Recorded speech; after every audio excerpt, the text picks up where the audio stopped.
할렐루야. 정말 하나님 자녀로 사는 게 얼마나 축복인지 모르겠습니다. 저는 미국 와서 한 2년 동안 미국 온 거 굉장히 처음에는 후회했어요. 재미가 없더라고, 미국 오니까. 친구도 없고. 그래가지고 굉장히 후회했는데 2년 만에 고난이 축복의 통로가 된다고 하시더니 어려운 과정 속에서 제가 뭔가 이렇게 자꾸 사람이 좀 약해지고 여러 가지 그러다 보니까 하나님이 들어올 수 있는 자리가 생겼던 것 같아요. 2년 만에 하나님을 체험하고 나니까 저는 미국 온 게 얼마나 감사한지 모르겠어요.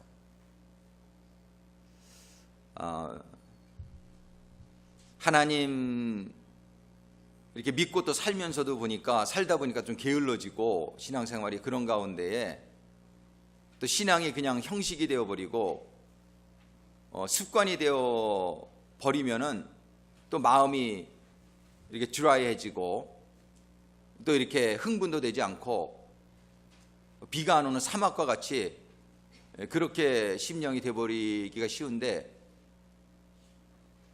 말씀 전하는 사명을 주셔서 말씀을 이렇게 늘 묵상하고 다른 성도님들보다 좀 더 공부하고 이러다 보니까, 기도하다 보니까 하나님이 이렇게 늘 은혜를 또 회복시켜 주셔서 저는 얼마나 감사한지 모르고, 여러분의 성도님들도 좀 하나님의 말씀을 다시 묵상하고 붙드는 가운데, 여러분들이 말씀을 붙들고 기도하는 가운데 그 살아계신 하나님의 임재와 역사가 여러분들의 삶을 정말 행복한 삶으로 늘 막 눈물이 있고 감격이 있고 막 신바람 나는 그런 삶이 되어지게 되기를 주님의 이름으로 축원합니다. 지난 4주 전부터 저희가 성령님이라는 주제를 가지고 말씀을 봤는데 얼마나 좋은지 모르겠어요. 이게 정말 이 성령님만 맨날 설교했으면 좋겠다 이런 생각이 들어요. 너무너무 감사한데, 지난주에는 우리가 예수님께서 성령이 임하셨는데 비둘기같이 임하셨다고 성경이 기록하고 있어서 왜 성령님의 임하심을 비둘기같이 임하셨다고 굳이 하셨을까라는 거를 신구약 성경을 다 찾아보니까 8가지로 정리가 되어서 여러분들께 나눴어요. 첫 번째, 비둘기는 새다. 성령이 임하시면 새같이 모든 구속을 벗어나서 자유롭게 날아다니는 것과 같은 삶을 살 수 있다. 또 비둘기는 평화의 상징이다. 그래서 성령을 받으면 용서가 되어지고 평안이 오는 거예요. 성령을 받지 못하면 용서가 잘 안 돼요. 그러니까 용서가 잘 안 되면 늘 마음이 꽁하고 있죠. 이렇게 마음이 불편하죠. 암 걸려요, 이 마음이. 그러면은 이 용서가 안 되면은 내 마음에, 그래가지고 근데 성령이 임하면 용서가 되는 거예요. 이해가 되어지고, 그리고 관계가 회복이 되어져요. 이렇게 교회에서도 이렇게 보면 딱 고개 돌리는 그 얼마나 마음이 불편한데 그 사람은. 왜 그러냐면은 이 관계가 지금 소원해져 있는 거예요. 근데 성령이 임하면 관계가 회복이 되는 거예요. 그게 편한 삶인 줄로 믿습니다. 인자는, 그런 말이 있나? 무적이다, 뭐 그런 말이 있네. 인자는 적이 없다. 이런 때 쓸 수 있는 말인지 모르겠는데, 하여튼 하나님의 성령 받으면 다 사랑스러워지고 하나님이 미워하는 사람 하나도 없는 줄로 믿습니다. 그러니까 하나님은 온전한 평안이 임하는 거예요, 하나님에게는. 비둘기는 평화의 상징이에요. 그래서 성령이 임하면 이게 이루어져요. 내 얼굴이 이렇게 밝아지고 기뻐지고. 그 다음에 성령은 세 번째로 비둘기같이 임했다고 그런 거예요. 세 번째 의미는 비둘기는 제물로 사용됐다. 그래서 우리는 사랑은 희생인데, love is giving인데 우리는 제정신 가지고는 이렇게 잘 기빙을 못해요. 받는 것을 좋아하지. 근데 성령을 받으면은 이 제물의 삶, 너희는 산제물이 되라 그러셨는데 living sacrifice, 산제물의 삶이 가능해지는 거예요. 비둘기가 바로 제물이었잖아요. 또 네 번째로 비둘기는 어디다 갖다 놔도 집을 찾아가는 게 비둘기예요. 귀소 본능. 그래가지고서 우리는 하나님 믿는다면서도 천국 갈래 여기서 살래 그러면은 여기 산다고 그럴 분이 좀 더 많을 것 같아요. 그죠? 뭐 자랑이 아니에요 그거. 우리는 천국 가고 싶어 삶이 되지 이게 귀소 본능이 없어서 그래 지금. 이게 근데 성령이 임하면은 고향 돌아가고 싶은 마음이 자꾸 생기는 거예요. 고향 귀소 본능. 여기는 우리 집이 아니다. 성경이 그러잖아요. 여긴 나그네다 그러잖아요. 나그네다. 여기에다 세상에다 뜻 두지 말라. 성경은 그러잖아요. 근데 우리는 자꾸 나도 모르는 사이에 세상에다 뜻을 둬요. 여기에서 뭐가 좀 돼야 될 것 같고. 그리고 천국은 잊어버리고 살아. 이 귀소 본능을 잃어버린 거예요. 본향으로 돌아가는 그 마음을 잃어버리는데 성령이 임하면 정말 천국 가고 싶은 거야. 하루라도 빨리. 사도 바울이 나는 당장 가고 싶은데 하나님 주신 사명이 있어서 그거 하느라고 못 가는 거예요. 우리가 그런 삶이 되어지게 되기를 다 주님의 이름으로 축원합니다. 그래서 사명 때문에 사는 거예요. 할 일이 좀 있어서 하나님이. 성령 받으면 자꾸 고향 가고 싶어야 돼요. 붙여야 돼요. 자꾸 고향 가고 싶어. 귀소 본능. 다섯 번째로 비둘기는 고상한 동물이라고 성경이 얘기해요. 그러니까 우리는 성령 받기 전에는 사람이 좀 천박해질 수 있어요. 천박하다는 게 무슨 말을 천박하게 해야만 천박이 아니에요. 세상적으로 살면 천박한 거예요. 육신의 정욕, 안목의 정욕, 이생의 자랑을 추구하는 사람들은 천박한 삶이죠. 그런데 이 비둘기 같은 성령이 임하면 고상해지는 거예요. 하늘을 사모하고 사랑과 이해와 용서와 단합과 정말 하나님 안에서 평안을 추구하는 그런 고상한 삶이 이루어진다. 여섯 번째로 비둘기는 겸손의 상징이에요. 그래서 에레미야서 48장 28절에 보면 너희들은 성읍을 떠나 바위 속에 이렇게 겸손히 살고 있는 비둘기같이 되라 이런 말씀이 있어요. 우리 샌프란시스코 같은 이런 대도시가 제일 교만이 많죠. 도시 사람들 대부분 교만하죠. 시골에 가면은 굉장히 겸손해요.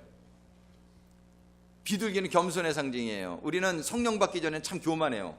목이 빳빳하고 그렇죠. 그런데 성령 받으면은 자꾸 숙여지는 거죠. 겸손해지죠. 또 비둘기는 탄식의 상징이에요. 구구구구 이렇게 우는 거. 아주 슬피 우는 새라고 성경은 얘기해요. 우리는 내 죄를 위해서 울 수 있어야 되고 다른 사람들의 구원 받지 못한 영혼들을 위해서 울 수 있는. 근데 성령 받지 못하면 안 울어요. 절대 안 울어요. 그러니까 사막과 같이 돼요. 우리는 성령 받고 눈물 많은 비둘기같이 우는 그런 심령들이 되어지게 되기를 축원합니다. 또 여덟 번째로 비둘기는 사랑스러움의 상징이에요. 아가서에 보면 나의 사랑 나의 비둘기야 이러면 우리는 성령 받지 못하면 하나님한테 사랑받지 못해요. 성령 받으면 우리 주님이 나의 신부야 나의 사랑하는 아들아 딸아 이런 사랑의 대상으로 회복되어지는 거예요. 성령 받지 못하면 하나님의 사람 아니에요. 성경이 분명히 얘기해요. 그리스도의 영이 없으면 그리스도의 사람이 아니라 성령 받아야 되는 거예요. 그래서 우리가 비둘기를 하나님께서 성령이 임할 때 비둘기를 상징으로 사용하신 그걸 가만히 살펴보면서 내가 정말 성령 꼭 받아야 되겠구나. 그러면 새와 같이 나는 삶이 되겠구나. 내가 평안한 삶이 되겠구나. 내가 희생할 수 있는 사랑의 삶을 살 수 있겠구나. 천국을 사모하는 삶을 살겠구나. 고상해지겠구나. 내가 슬피 울며 기도하는 사랑의 대상이 되겠구나. 우리가 지난주에 생각해 봤어요. 이번 주에는 사도행전 오늘 2장에 보니까 지난주에는 예수님에게 임한 성령을 통해서 우리가 비둘기 같은 성령에 대해 생각해 봤는데 오늘은 120명의 제자들이 주님께서 승천하실 때 한 500여 명에게 너희들 예루살렘을 떠나지 말라고 그러셨는데 그 중에서 한 380여 명은 떠났고 120명 정도가 마가의 다락방에 모여서 열흘 동안 기도하고 있는데 저들에게 성령이 임한 거예요. 오순절날이 이미 이름에 이게 오순절날이 예수님 부활하시고 나서 열흘째 되던 날이에요. 저희가 다 같이 한 곳에 모여서 기도하고 있었는데 2장 2절에 보니까 호련히 하늘로부터 급하고 강한 바람 같은 소리가 있어 저희 앉은 온 집에 가득하며 바람이 온 집에 가득하면서 그 다음에 이제 다음 주에 우리가 불로 임하는 성령에 대해 생각해 보겠는데 오늘은 바람이에요 주제가. 그러면서 4절에 보니까 저희가 다 성령의 충만함을 받았다. 바람이 집안에 가득 임하면서 성령의 충만을 받았어요. 그래서 바람과 같이 임한 성령의 이번 주의 말씀의 제목은 바람과 같이 임하신 성령님. 성령님이 바람과 같이 임하셨다는 것은 비둘기보다 좀 더 중요한 의미가 있어요. 왜 그러냐면은 이 성령님의 그 원래 원어가, 성령님의 그 원어가 구약 성경에 보면은 루아흐예요. 성령님의 원어가. 그래서 창세기 1장 2절에 보면은 맨 처음에 땅이 혼돈하고 공허함이 흑암이 깊음이 있고 하나님의 신이 성령이죠. 성신. 수면에 운행하신이라 그러는데 이 성신, 여기서 그 신, 스피릿, 이것이 구약의 그 히브리어로 루아흐예요. 근데 루아흐라는 단어가 하나님의 신이라는 거 이렇게 쓰여졌는데 원래 루아흐의 원래의 뜻은 뭐냐면 바람이란 뜻이에요. 바람. 그러니까는 하나님의 신의 이름이 바람이에요. 지금 우리가 성령님 하고 있지만요, 우리가 원래식으로 하나님의 성령을 부르려면 바람님이에요. 바람님. 그러니까는 이 바람은 비둘기하고 차원이 달라요. 비둘기는 성령님이 비둘기가 아니에요. 성령님이 그냥 비둘기같이 임하신 거지, 비둘기를 통해서 우리에게 성령님에 대해서 설명해 주시려고 비둘기를 상징으로 사용하신 거지, 비둘기가 성령님은 아니에요. 그런데 바람은 차원이 달라요. 바람은 바람같이 그냥 임하신 게 아니라 성경을 가만히 보면요, 이 바람이 성령이라는 거예요. 이상한 얘기하는 것 같죠? 바람이 성령이다. 근데 원어상으로 그러다. 언어적으로 보면 루아흐라는 단어가 원래 바람이란 뜻이에요. 그래서 제가 지난 주간에 바람이라는 단어를 신구약을 다 찾았어요. 영어로 wind. 이 바람이라는 단어가 전부 루아흐라는 단어로, 이 성령이라는 단어가 세 가지로 크게 번역이 됐어요.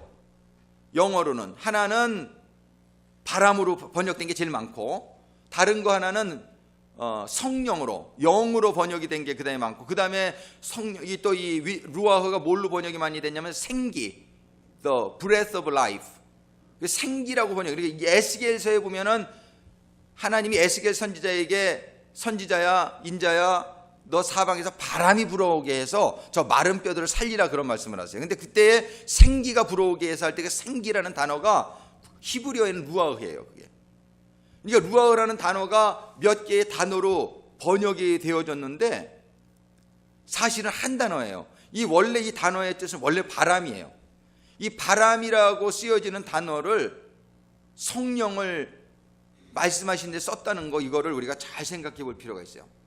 그리고 신약 성경은 헬라어로 기록이 되어 있는데 헬라어에서도 마찬가지로 루아흐라는 단어가 헬라어에는 피누마인데 이 피누마라는 말이 또 바람이란 뜻이에요.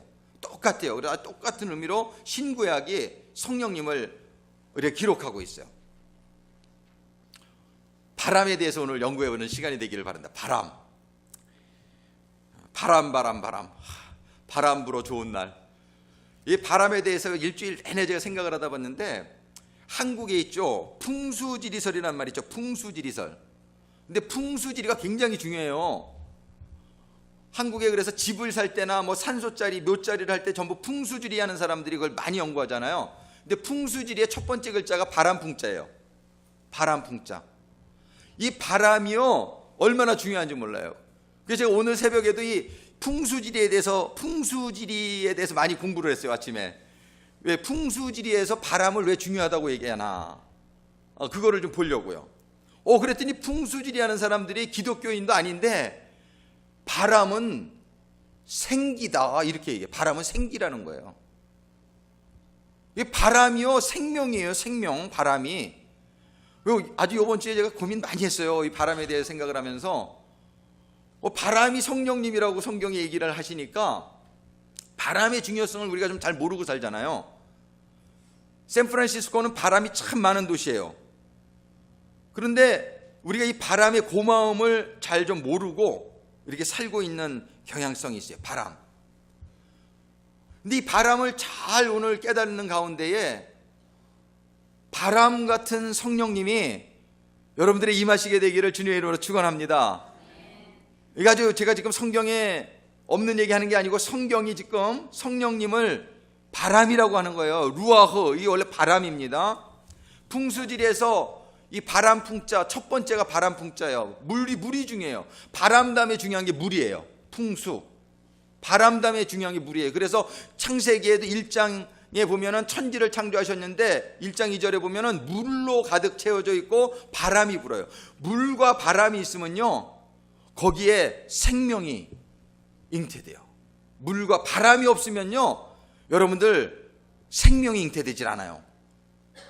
이 바람의 중요성, 여러분들 그 식물들이 이렇게 교접하잖아요. 순놈과 암놈이 그때 무슨 벌들이 이렇게 옮기기도 하지만 바람이 대부분 날려요. 여기 알러지 많죠. 우리가 봄에 되면 왜 알러지가 많아요? 바람에 이 꽃가루들이 날리는 거 아니에요. 이 바람이 없으면요, 이 열매를 못 맺어요. 그러니까 바람이 전부 날아가서 순놈에게 가서, 그러니까 순놈이 날아가나요? 날아가서 암놈에 가서 이렇게 딱 붙게끔 이렇게 해주는 거예요. 씨가 날아가서 그 암놈에 가서 딱 떨어지니까 여기에 생명이 잉태되는 거예요. 바람이 없으면 안 일어나요.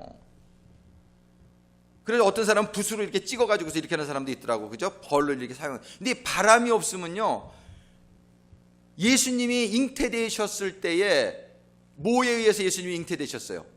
성령에 의해서 잉태되셨죠? 다른 말로 하면 바람에 의해서 잉태되신 거예요. 예수님이 마리아의 몸에 잉태되신 것이 성령에 의해서 잉태되셨다 그러는데, 그거를 원어대로 해석하면 바람에 의해서 잉태되셨다, 이렇게 생각해야 돼요. 그러니까 모든 생명의 잉태가 바람으로 이루어져요. 우리가 이렇게 양육받아서 자라는 거 있잖아요. 성장 과정 속에서 제가 그냥 짧게 생각해 본 건데, 여러분들 이 세상에서 가장 중요한 게 뭘까요? 사람이 사는데 공기예요. 공기. 이 공기가 없으면 죽잖아요. 근데 공기가 바람이에요. 이 공기의 움직임이 바람이잖아요. 공기의 움직임. 우리 공기 없으면 죽어요. 그러니까 우리가 사는 데에 우리가 이거를 고마운 걸 잘 모르고 살지만, 근데 좋은 공기를 마셔야 우리가 사는 거예요. 이 공기 중에서도 사기도 있고 생기도 있고 그래요. 사기는 뭐냐면 이 도시에 오염된 공기 이런 거 마시면은 우리 건강을 많이 해치잖아요. 근데 건강을 잃어버린 분들이, 여러분들 그 자연인이란 프로그램을 보신지 모르겠는데 한국에 자연인이란 프로그램이 있어요. 거기 그 병든 사람들이, 불치에 병든 사람들이 산속에 들어가서 사니까요, 모든 병이 나요. 그 사람들이 그래요. 자기는 공기와 물로 고쳤다 그래요. 대부분 자연에 들어가 사는 사람들이 그 신선한 공기를 마시면서 거기에 나오는 물을 마시는데, 자기는 물을 아침마다 이 사람이 막 한 사발씩 이렇게 마시더라고요. 그 자연인 어떤 사람이. 그래서 신선한 공기 마시고 물 마시니까요, 모든 병이 사라지는 거예요. 암이 떠나가요. 여러분들 좋은 공기 마시는 게 얼마나 중요한지 몰라요. 그래서 이 공기가 생명이에요. 공기와 물. 이제 또 성령님은 물로다가도 표현돼요. 생수. 너희 몸에서 생수의 강이 흘러나리라. 이거 우리가 또 공부할 거예요. 근데 오늘은 바람이에요, 주제가. 우리는 이렇게 자라는 데 있어서도 이런 모든 식물들도 바람으로 이렇게 자라지만은 사람도 이 공기를 마시고 자라요. 여러분들 우리가 물 마시고 살죠. 근데 물을요, 바람이 없으면 물이 안 생겨요. 바람이 있잖아요. 바다에 있는 물들을 이렇게 수증기로 만들어요. 바람이 물을 이렇게 올라가게 하고, 바람이 그거를 구름이 되게 하고, 바람이 그거를 구름이 비로 오게 하는 거예요. 이 바람은요, 성경에 보니까는 이런 말씀이 있어요. 시편 148편 8절 그 밑에 있어요. 우리 권부견님, 시편 148편 8절 우리 같이 한번 읽어볼까요? 불과 우박과 눈과 수증기와 그분의 말씀을 성취하는 폭풍과, 하나님의 말씀을 성취하는 게 폭풍이 영어 성경으로 말하면은 스토미 윈드예요. 스토미 윈드. 폭풍, 풍자가 바람 풍자잖아요. 하나님의 말씀을 성취하는 것이 바람이라는 거예요. 여러분들 이런 거 생각 별로 안 해보셨죠? 저도 별로 안 해봤었는데 이번에 준비를 하면서 이거 생각하면서 얼마나 이 바람이, 그러고 나서 이제 깨달아지는 게 뭐냐면, 우리 하나님이 여기 다 계시네, 이 공기 중에. 이게 너무 깨달아지는 거예요. 하나님 무소부재하시다 그러잖아요. 영어로 말하면 omnipresence. 근데 하나님은 어떻게 omnipresence, 무소부재하십니까? 바람으로, 공기로 이렇게 계시는 거예요. 여러분들이 이 공기 중에 계신 그 하나님을 깨닫고요, 여러분들이 그 공기를 마실 때마다 성령님을 이렇게 받아들이는 걸 여러분들이 믿음으로 받아들이면 성령님이 여러분들에게 충만하게 임하실 걸 믿으시기 바라요. 이 바람은 우리의 일하는 데서 얼마나 중요한지 몰라. 아까 풍수지리 얘기 조금 했지만요, 옛날에 배들이 다닐 때 바람에 의해서 이렇게 배들이 다니잖아요. 또 풍력 발전소 있죠. 이 바람에 의해서요, 비도 오지만 바람에 의해서 온도도 조절돼요. 바람이 없으면요, 뜨거운 데는 뜨겁고 추운 데는 춥고 이럴 거예요. 근데 바람이 불어가지고 이렇게 이 온도를 적절하게 이렇게 좀 배합을 해주는 거예요. 그러니까 우리가 사람이 사는 거예요. 이 바람은 우리들의 삶 속에서 얼마나 중요한 것인지 몰라요. 우리가 태어나는 거 아까 얘기했지만은, 우리가 육으로는 육으로 태어났지만 우리가 성경에 보면 우리가 거듭나야 된다 그러죠. 거듭나는 게 우리가 진짜 사는 건데, 거듭날 때 뭘로 거듭난다고 돼 있어요?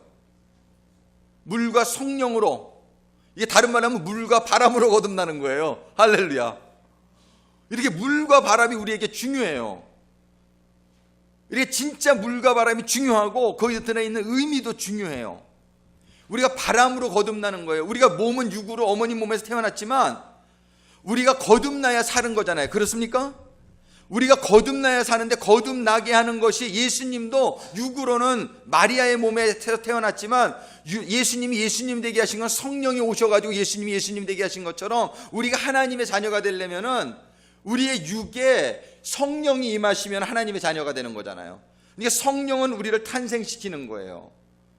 이 바람이에요. 그게, 이 바람은 이렇게 중요해요. 바람은 바로 성령님이고, 바람은, 그래서 하나님께서는 이 바람을 사용하세요. 그래서 제가 여기다 적어놓은 게 어디다 적어놨는지 기억이 안 나는데, 이 맨 위에 있구나. 하나님을 한 사람으로 비유한다면요, 성부 하나님은 머리와 같은 분이다 이렇게 생각할 수 있어요. 모든 걸 생각하시고 계획하세요. 그리고 예수님은 몸과 같은 분이다 이렇게 생각할 수 있어요. 근데 성령님은요, 손과 같은 분이에요. 손. 모든 일의 실제, 모든 일을 이루어지게 하시는 분이 성령님이에요. 그러니까는 여러분들이 하나님을 아무리 믿는다 할지라도 성령님을 여러분들이 온전히 성령님의 충만함을 받고 성령님의 지혜와 성령님의 인도하심을 받지 못하면 여러분들의 삶이 능력이 나타나질 않아요. 생명도 없는 거죠. 사실은 성령이 없으면. 이렇게 성령님은 우리의 실제에 너무나 중요한 분이에요. 그런데 성령님에 대해 설교를 많이 안 해요. 교회마다 성령님에 대해서 공부를 많이 안 해요. 잘 몰라요. 근데 저는 좀 아까도 말씀드린 성령님에 대해 설교를 좀 많이 하게 될 것 같아요. 이 성령님이 우리들의 실제 생활에 너무나 중요하기 때문에 그래요. 성령님은 우리의 생명이 될 뿐만 아니라 우리의 삶 속에, 실제 삶 속에서 성령님은요, 우리 안에 거하시면서 우리를 가르쳐 주시고 우리를 인도해 주시고 인도해 주시는 대로 살 수 있도록 능력을 제공하시는 분이 성령님이에요. 그래서 여러분들이 성령님을 잘 이해하시고 정말 성령님으로 충만함을 받는 신앙생활이 되어지게 되기를 주님의 이름으로 축원합니다. 성령님은요, 첫 번째 오늘 본문의 말씀에 보니까 2장 2절에 호련히 임하셨다 이렇게 말씀하세요. 성령님 호련히. 이 호련이라는 말이 영어 성경에 suddenly 이렇게 돼 있어요. suddenly. 그 얘기는 성령님은 갑자기 임하시는 건데, 성령님은요 사람들의 생각을 초월해서 임하시는 분이다, 그런 뜻이에요. 성령님은요, 성령님이 주권적으로 역사하세요. 그래서 여러분들이 마음대로 근데 사람들은 성령님을 마음대로 사용하려고 그러는 사람이 있어요. 그러는 거 잘못해. 어떤 사람이 은사를 받았는데, 신의 은사 받은 사람이 어느 정도 지나가면은 은사를 자기가 자기 거로 생각하고 막 이러는 사람이 있어요. 그거 큰 잘못이에요. 그런 사람들에게 은사가 떠나가요. 그리고 하나님한테 이렇게 징계받는 걸 볼 수 있어요. 근데 성령님에게 우리가 세임을 받는 거지, 우리가 성령님을 주장하려고 그러면 안 돼요. 성령, 제가 이렇게 기도했는데 왜 성령님 저한테 충만히 안 하세요? 따질 필요가 없어요. 왜냐하면 성령님이 임하실 때 되면 알아서 임하세요. 그러니까 우리가 성령님을 막 이렇게 마음대로 우리가 주장하려고 그러지 않게 되기를 바랍니다. 성령님은 자신의 임의대로 임하시는 분이에요. 그래서 성령님에게는 성령님의 역사하는 길이 있다라고 성경이 얘기해요. 전도서 1장 6절에 보면은 바람이요, 이렇게 마음대로 우리가 보는 마음대로 움직이는 것 같지만 그렇게 보이는 사람은 믿음이 없는 시각으로 보는 거예요. 바람은 이렇게 마음대로 움직이지는 게 아니에요. 바람의 길이 있다라고 성경이 얘기해요. 바람은 남쪽으로 가다가 북쪽으로 돌이키며 계속해서 빙빙 돌다가 자기의 순한 회로에 따라 되돌아가고, 거기 자기의 순한 회로에 따라 되돌아가고, 영어 성경에 보면 뭐라고 되냐면 according to his circuit이라는 거, 이렇게 영어서 according to his circuit. 그게 뭐냐면 자기의 길이 있다는 거예요. 여러분들이 성령님의 역사를 제한하는 게 최고의 죄라고 성경은 얘기하죠. 여러분들이 성령님을 좌지우지하려고 하지 마시게 되기를 바라요. 성령님에게 시키는 사람도 있어요. 성령님 이거 해주세요, 뭐 저거 해주세요. 이거는 올바른 자세가 아니에요. 성령님이 우리를 시킬 수 있도록 우리는 성령님에게 우리는 이렇게 열려져 있어야지, 성령님 내가 이거 필요하니까 이거 해주세요, 그거는 아니에요. 그냥 조심스럽게 성령님 제가 이거 참 갖고 싶은데 성령님 뜻이 어떠세요? 성령님 뜻이 허락하신다면 해주세요, 이런 자세는 괜찮을 수 있지만 하여튼 성령님이 우리를 주장하게 만드셔야 돼요. 성령님이 주권적으로 역사하시는 게 여러분들에게 가장 지혜인 줄로 믿습니다. 그런데 요한복음 3장 8절에 보면 이런 말씀이 있어요. 바람이 마음대로 불매, 성령은 마음대로 자신의 마음 뜻대로 부는 거예요. 그런데 내가 그것의 소리는 들어도 그것이 어디서 와서 가는지도 알지 못하나니 성령에게서 난 사람도 이러하니라. 성령에서 난 사람과 성령으로 나지 않은 사람의 큰 차이가 어디 있냐면요, 성령으로 나지 않은 사람들은요 자기 계획대로 살아요. 성령으로 나지 않은 사람들은 계획이 많아요. 내가 올해는 뭐하고 내년엔 뭐하고 이렇게 자기 머리로 계획하는 거예요. 자기가 계획하는 거. 이 사람은 성령으로 난 사람 아니에요. 그래서 성령으로 난 사람은 어떤 사람이냐면은 바람이 마음대로 불매, 바람같이 사는 사람이 성령으로 난 사람이라 그러는 거예요. 그러니까 세상적으로 보면 그 사람이 굉장히 우매하게 보이는 거예요. 저 사람은 계획도 없는 것 같아, 그렇게 보여요. 바람이 계획이 없는 것처럼 보이잖아요. 근데 계획이 없는 게 아니라 계획이 있음을 믿으시기 바랍니다. 우리 사람의 머리는 이해할 수 없이 사는 사람이 있어요. 하버드에서 박사학위를 받아가지고 몽고로 선교사로 가는 사람이 있고요. 제가 아는 사람은 강남에서 큰 병원 하다가 어느 날 짐 싸가지고서 중국에 가 있는 사람이 있고요. 또 아는 사람은 미국에서 비즈니스면 아주 돈 많이 벌고 잘 나가던 사람이 어느 날 은혜 받더니 아프리카 선교사로 지금 가 있어요. 이런 사람들이 있어요. 이 세상 우리 머리로는 이해가 안 가요. 상식적으로 이해가 안 가요. 왜? 이 사람은 성령을 받지 않았기 때문에 이해가 안 가는 거예요. 근데 성령을 받은 사람들은 바람같이 산다는 게 자기의 생각을 초월하는 거예요. 여러분들은 어떻게 사십니까? 여러분들의 계획대로 사십니까? 당신은 성령으로 난 사람 아니에요. 여러분들이 진짜 성령으로 난 사람이 되려면 여러분들이 기도하는 가운데 성령님이 인도하시는 삶대로 살면은, 근데 그것이 사람들은요 그렇게 살면 손해볼 것 같아요. 잘 안 될 것 같아요. 그거 하나님을 믿지 못해서 그런 거예요. 여러분들이 정말 하나님을 믿으신다면 성령님의 충만함을 받으시고 성령님이 인도하시는 대로 여러분들의 삶을 맡길 수 있게 되기를 주님의 이름으로 축원합니다. 여러분들의 삶을 계획하고 주장하는 사람은요 여러분들 수준밖에 못 살아요. 여러분들 수준대로 살니까 나중에 인생이 허무해지고 이렇게 살 걸 저렇게 살 걸 후회가 오는 거예요. 여러분들이 성령님한테 맡긴 삶이 되면요 바람같이 부는 산처럼 보일지 몰라요, 세상적으로는, 인간적으로는. 그런데 하나님이 지혜로 여러분들을 인도해 주셔서 여러분들이 죽는 그날에 정말 내가 하나님의 뜻대로 바람같이 산 걸 잘했구나, 여러분들이 천국 가서 정말 느끼게 될 거예요. 여러분들이 절대로 여러분들의 주장을 세우지 않게 되기를 주님의 이름으로 축원합니다. 여러분들의 주장하지 마세요. 여러분들의 인생은 여러분들께 아니에요. 믿습니까? 인정하십니까?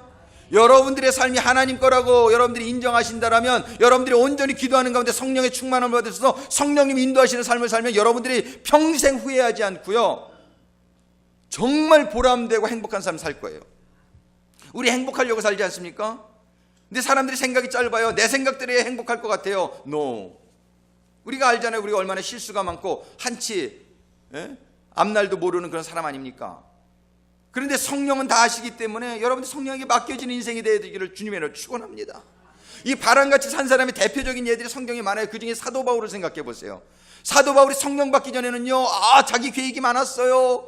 오히려 예수 믿는 사람 막 잡아다가 감옥에 갇히는데 그거 잘하는 거라고 생각했어요. 얼마나 우매하게 살았어요. 근데 어느 날 그에게 아나니아의 기도를 통해서 성령이 임하게 되자 그의 삶이 바람 같아졌어요. 그전에는 공회원이고 막 그냥 세상적으로 잘 나갔어요. 근데 성령 받고 나서 이 사람이 모든 걸 정리하더니 어디 가서 교회 개척하더니 1년 만에 선교 떠나라 그러니까 떠나가지고서 선교사 돼가지고서 어디가 돌로 맞고 감옥에 갇히고 온갖 고생은 다 하면서도 바람같이 살았어요. 천국에서 사도 바울은 정말 잘 살았다라고 생각하고 있을 줄로 믿습니다. 여러분들 바람같이 살게 되는 삶이 되어지기를 주님의 이름으로 축원합니다. 진짜 행복한 거예요. 저는 이 세상에서 여러분들이 이 세상의 평안을 구하고 이 세상의 성공을 구하는 것을 저는 말하고 싶지 않습니다. 왜냐하면 그것이 여러분들을 오히려 지옥으로 끌어다기가 쉽기 때문에 그래요. 저는 여러분들이 성령의 충만함을 받아서 성령, 바람같이 사는, 지금 요한복음 3장 8절이 얘기하는 것이 그거예요. 성령에게서 난 사람은 다 이러하니라. 사도 바울이 그런 삶을 살았고요, 예수님도 그런 삶을 살았어요. 예수님도 성령 세례 받기 전까지는요 그냥 몫으로 사셨어요. 성령 세례 받고 나자 그분은 더 이상 집도 없고 그분은 일정한 직업도 없이 세상 사람이 볼 때는 바람같이 살았어요.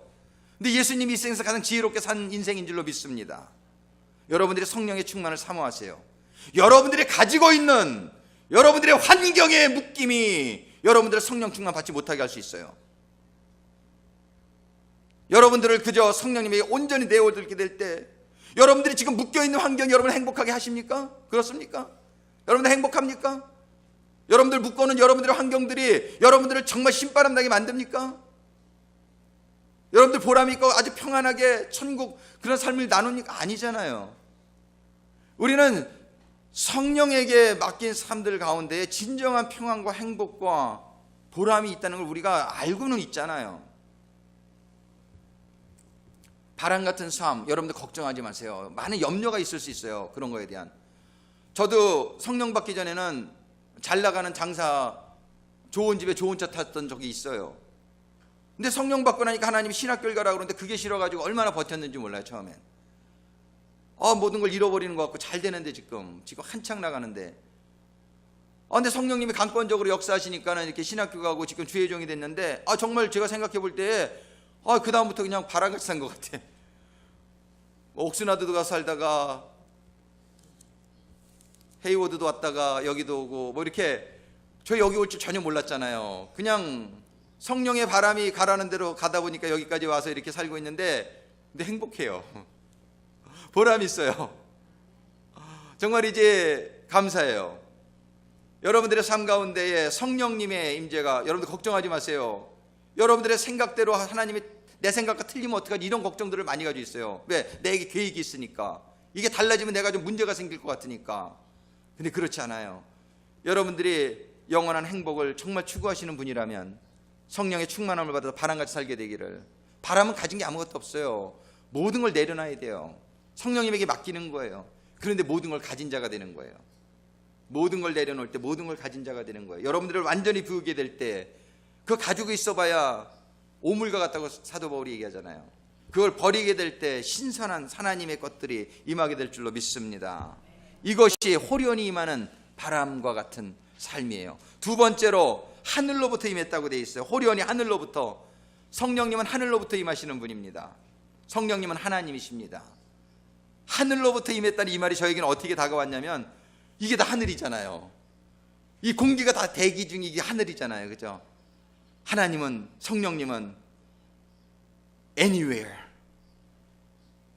지금 우리 안전히 이 자리에도 분명히 계시고 어디를 가든지 우리를 따라다니시고, 근데 우리가 문을 안 열어요. 그래서 성령님 못 들어오시는 거예요. 성령님, 하나님, 예수님 우리 문을 두드리시는 분으로 표현되잖아요. 여러분들의 심령의 문이 열려지고 여러분들의 심령이 비워지고 이 대기 중에 차득히 있는 성령님이 할렐루야 임하게 되길 주님의 이름으로 축원합니다. 성령님이 임하면 병 나올 줄로 믿으시기 바랍니다. 100% 납니다. 성령님이 임하시는데 나만 할 게 없어요. 성령님이 임하시면은요, 이 모든 방해물들을 제거합니다. 그게 그 다음이에요. 하늘로부터 급하고 이렇게 돼. 급하고. 이 급하고라는 말은 성령님이 일하실 때에 신속하게 일하신다는 거예요. 성경에 보면요, 시편 18편 10절에 그분께서 구름을 타고 나셨으니 참으로 바람의 날개들을 타고 나셨도다.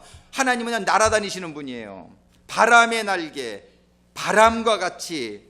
그런데 그분은 또 이 바람은요, 이런 어떨 때는 아주 어저께 저녁에 여러분들 우박 내리는 거 보셨어요? 우박? 제가 페이스북에도 올렸는데 갑자기 우박이 오래 떨어지진 않았어요. 한 5분 10분 떨어진 것 같아요. 막 천둥 소리가 나고 막 바람이 막 불더니 그냥 우박이 그냥 지붕에 다닥다닥 떨어지는데, 조금 거짓말 못해서 거의 바둑알 만한 우박이 떨어지더라고 어저녁에. 근데 그런 우박이 막 떨어지고, 그런데 그런 게 막 부시는 힘이 있어요. 바람은요, 부시는 힘. 그래서 성경에 보면은요, 에스겔서 13장 10절에 보면은 폭풍이 그것을 부수리로다, 이런 말씀이 있고요.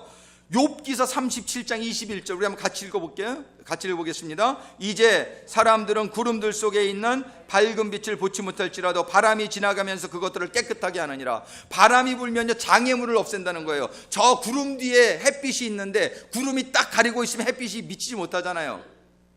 여러분들에게 성령님을 의지하고 기도하면요 여러분들과 하나님 사이를 막고 있는 모든 것들을 성령의 바람이 제거해 주실 줄로 믿으시기 바랍니다. 그게 러싱, 영어 성경에 violent라고 되어 있어요. 이게 뭐냐면 급하고, 하나님의 성령의 바람은요 이렇게 산들바람으로도 우리에게 위로의 바람으로도 임하실 때도 있지만 때로는 우리의 장애물들을 제거해 주시기 위해서, 우리의 고집을 없애 주시기 위해서, 우리의 교만도 없애 주시기 위해서 아주 강하게 성령님 임하실 수도 있어요. 여러분들이 성령의 바람 아래 항복하시게 되기를 바랍니다.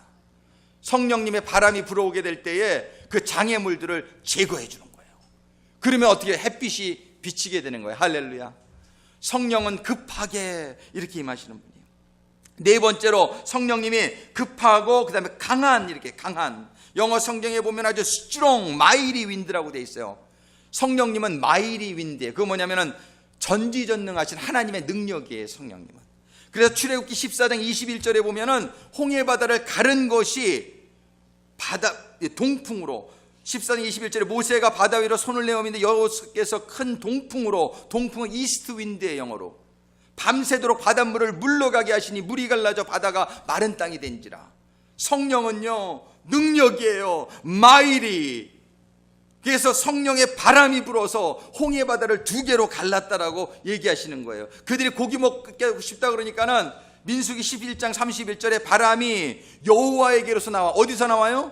여호와에게로서. 우리 한번 같이 읽어보겠습니다. 바람이 여호와에게로서 나와 바다에서부터 메추라기를 몰아 진겨 이편 저편 곧 진사방으로 각기 하루길 되는 지면이 입이 2규빗쯤에 내리게 한지라. 바람이요 여호와에게서 나오는 거예요. 바람이. 여러분들이 이게 바람이 예사롭게 부는 게 아니라는 걸 깨달으시게 되기를 바랍니다. 이 샌프란시스코에 바람 많은 거 그냥 부는 거 아니에요.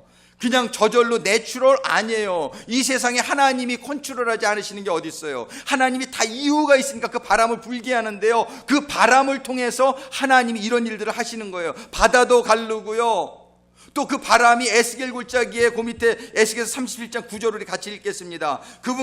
그때 그분께서 내게 이르시되, 보이십니까?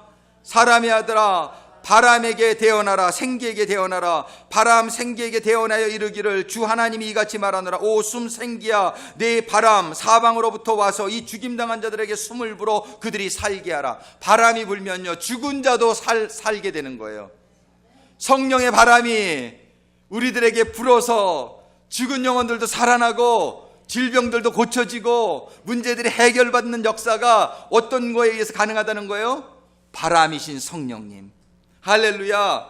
마이리 윈드예요. 마이리 윈드. 그 다음에 다섯 번째는 소리가 났다고 돼 있어요. 성령은요 소리가 나요. 바람이 눈에 보이지는 않지만 요한복음 3장 8절에 바람이 마음대로 불매 너는 불매 내가 그것의 소리는 들어도 보지는 못한다 이렇게 돼 있잖아요. 이 성령님 보이지는 않지만요 성령이 임하면요 여러분들에게 눈에 보이는 역사가 일어나게 될 줄로 믿으시기 바랍니다. 멀쩡하던 사람이 짐 싸가지고 몽고로 가고 중국으로 가고 보이잖아요. 이 성령이 보이는 거예요. 성령은요, 바람은요 눈에 보이진 않지만 증거가 나타난다고 성경이 써 있는 거예요. 나는 하나님 믿어, 나는 성령 받았어 하면서도 그 사람 생활 속에는 아무런 변화가 없으면 바람 불지 않는 거예요. 말로만 믿는 거예요. 지식으로 믿는 거예요. 여러분들이 성령 받으면 생활이 바뀌어지게끔 돼 있어요. 여러분들이 헌신되게끔 되어 있어요. 여러분들의 삶 속에 놀라운 증거가 나타나게끔 돼 있어요. 여러분들이 삶의 열매를 보고 그 나무를 판단한다고 하신 우리 주님의 말씀을 기억하면서 여러분들의 삶 가운데 성령이 역사하셔서 그 성령의 증거가 나타나게 되기를 주님의 이름으로 축원합니다. 말로만 믿는 생활은 안 돼요. 주여 주여 하는 자마다 천국을 보지 못한다고 성경이 돼 있어요. 여러분들의 삶 가운데 증거가 나타나야 돼요. 성령의 바람이 불어서 여러분들의 삶 속에 놀라운 홍해가 갈라지는 역사, 성령의 놀라운 사랑의 역사, 용서의 역사, 성령의 놀라운 치유와 회복의 역사가 여러분들에게 임하게 되기를 주님의 이름으로 축원합니다. 하나님이 증거를 주시겠다고 얘기하시는 거예요. 성령은 그렇게 있는 듯 없는 듯 있는 분이 아니에요. 소리가 나는 분이라고 성경은 얘기하고 있습니다. 여섯 번째로 성령은 그 집에, 저희 앉은 온 집에 가득하며 할렐루야. 성령이 어떤 특별한 사람들에게 임한다고 성경이 얘기하지 않고요, 120명이 기도하는데 120명 모두에게 임했어요. 성령이 고넬료의 집에 가서 베드로가 설교하는데 듣던 모든 사람에게 임했어요. 아마 그 중에는 좀 믿음이 더 좋은 사람도 있고 믿음이 좀 부족한 사람도 있을 거예요. 그러나 성령은 공동체적으로 임해요. 할렐루야. 우리 교회에, 우리 기도하는 가운데 우리 교회 성도님들이 한 명도 빠짐없이 성령으로 충만함을 받는 역사가 임하게 되기를 간절히 소원합니다. 바람은 차별이 없어요. 성령님은 차별이 없어요. 하나님의 사랑에는 차별이 없어요. 여러분들이 마음의 심령만 열면은 하나님께서는 공동체적으로 임하시기를 원하신다라고 말씀하세요. 에스겔 골짜기에 마른 뼈들이 굉장히 많았어요. 그런데 그 굉장히 많은 뼈들이 생기가 불어오자 하나도 남김없이 다 살아났어요. 그래가지고 성경에 보면은 서는데 심히 큰 군대더라. 성령님은 공동체적으로 임하셔요.